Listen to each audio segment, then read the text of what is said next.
Hi there, I'm Antonella, a 32-year-old thriving in the interior design world.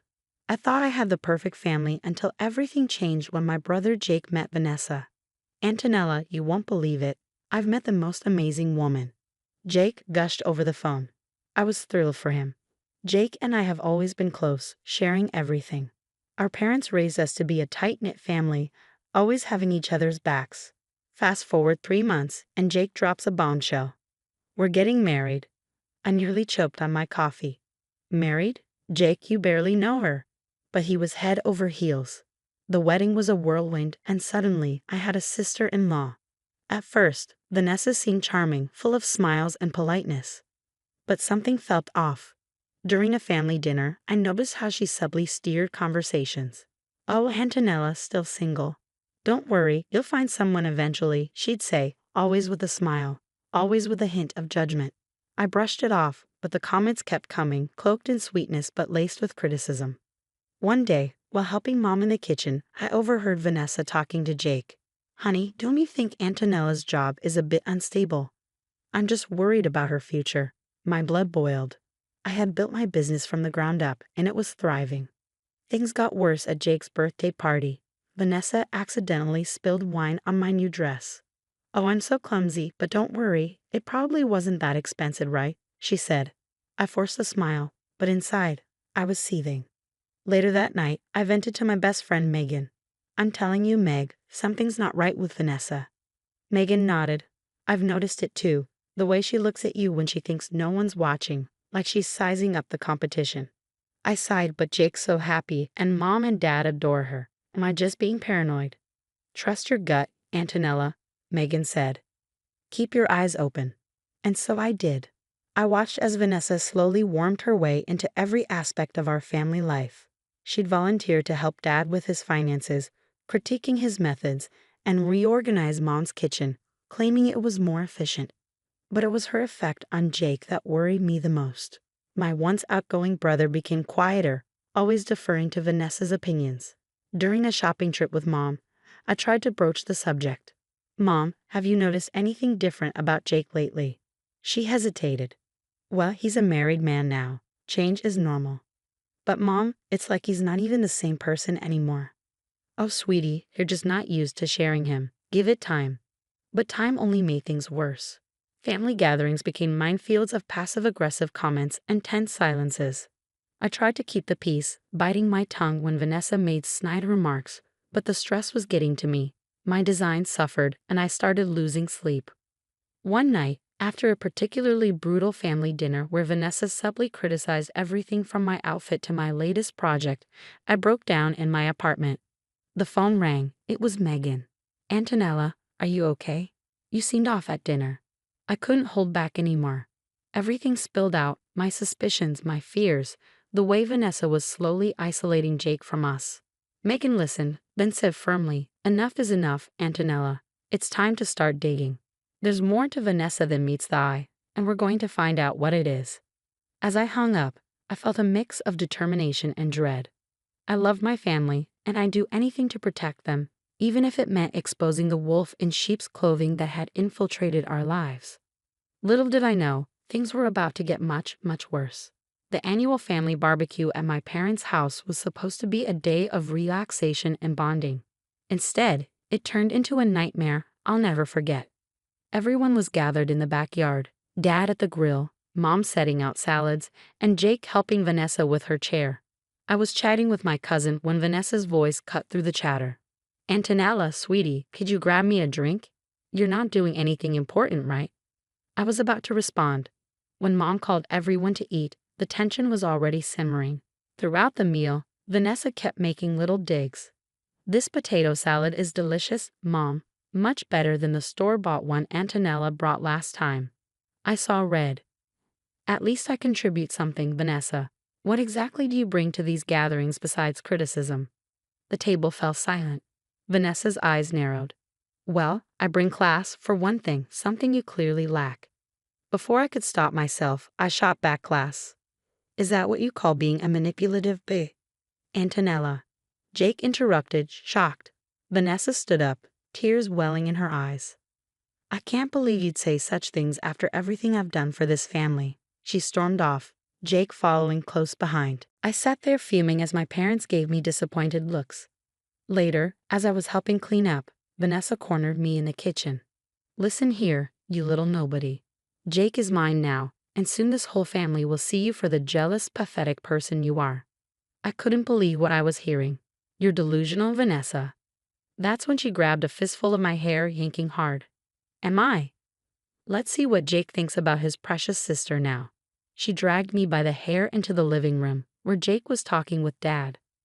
Jake, look what your sister did. She attacked me. Vanessa cried. Jake's eyes widened in disbelief. Antonella, what the hell?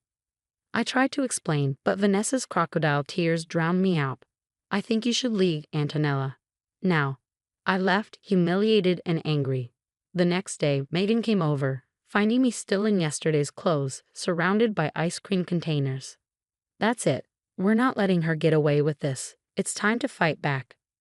Over the next week, Megan helped me start digging into Vanessa's past. We found discrepancies in her stories. The college she claimed to attend had no record of her, and the company she says she worked for didn't exist. Then luck struck. While grabbing coffee, I bumped into Sarah, who introduced herself as Vanessa's former coworker. Oh, you know Vanessa? How is she, still ruining lives? My eyes widened. What do you mean? Sarah spilled everything. Vanessa had a history of workplace bullying, manipulating coworkers and bosses alike. She'd even gotten Sarah fired by planting evidence of theft. Be careful, Sarah warned. Vanessa's dangerous when cornered. I left the cafe, my mind reeling. I had proof now, proof that Vanessa wasn't who she claimed to be. But as I reached for my phone to call Jake, I hesitated. Would he even believe me? Or would this just drive him further away? As I stood there, torn between protecting my brother and preserving what was left of our relationship, I realized this was just the beginning. Vanessa's mask had slipped, and now I had to decide just how far I was willing to go to expose the truth. After weeks of internal debate, I finally made the call. Mike, a private investigator recommended by a client, agreed to meet me at a quiet coffee shop. So you want me to dig into your sister-in-law's past? He asked, glancing at the folder I pushed across the table. Here's everything I've found so far, but I need more, I replied.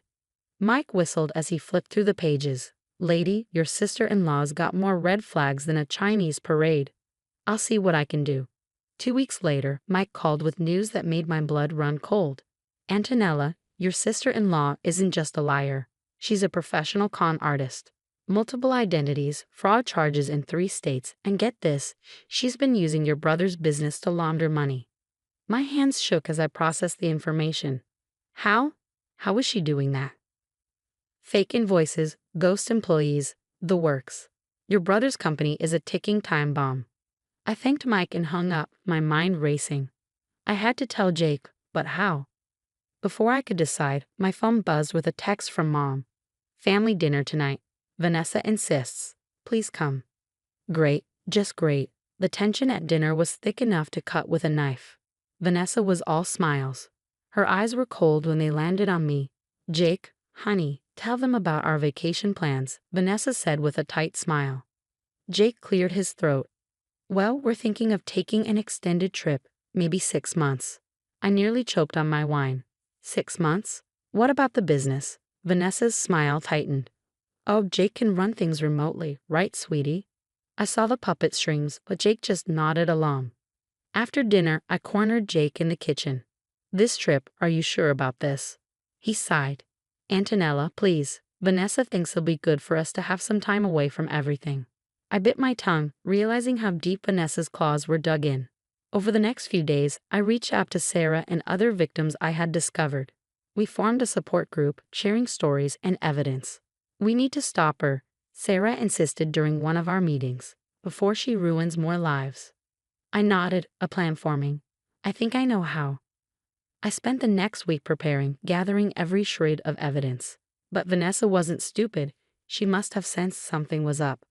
One evening, as I was leaving my office, I found my car tires slashed. A note on the windshield read, "Back off, or next time it won't be just the tires."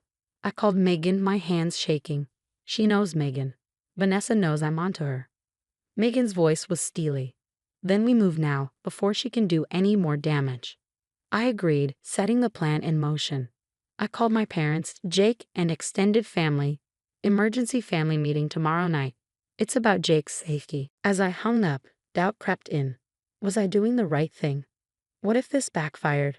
But then I remembered Jake's defeated look and how Vanessa had manipulated everyone around her. No, this had to be done. The next day dragged on forever.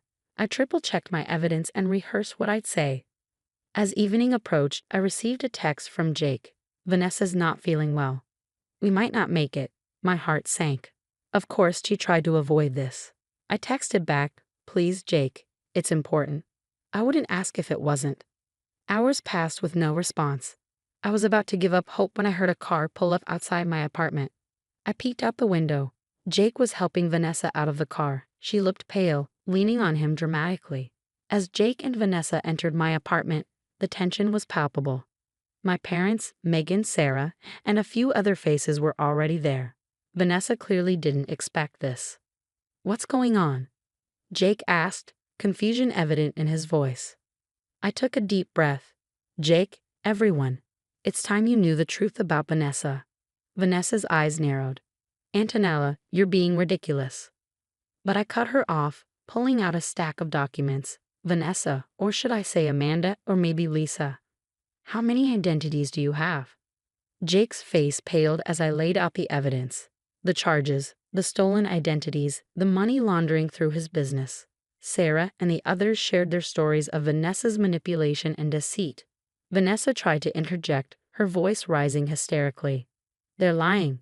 Jake, baby, you know me. But Jake's disbelief was turning to anger. Is it true? Have you been using my company to launder money? Vanessa's mask finally cracked.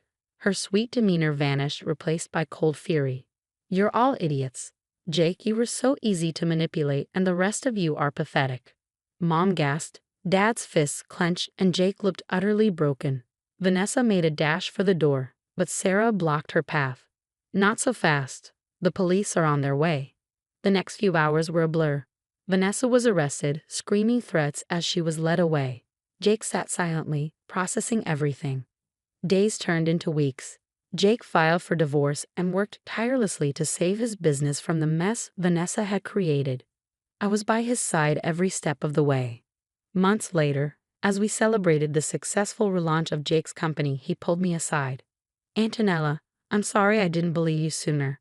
Thank you for not giving up on me. I hugged him tight, feeling our bond stronger than ever. As I looked around at my family, now free from Vanessa's toxic influence, I realized the importance of trusting your instincts and standing up to those who tried to tear you down.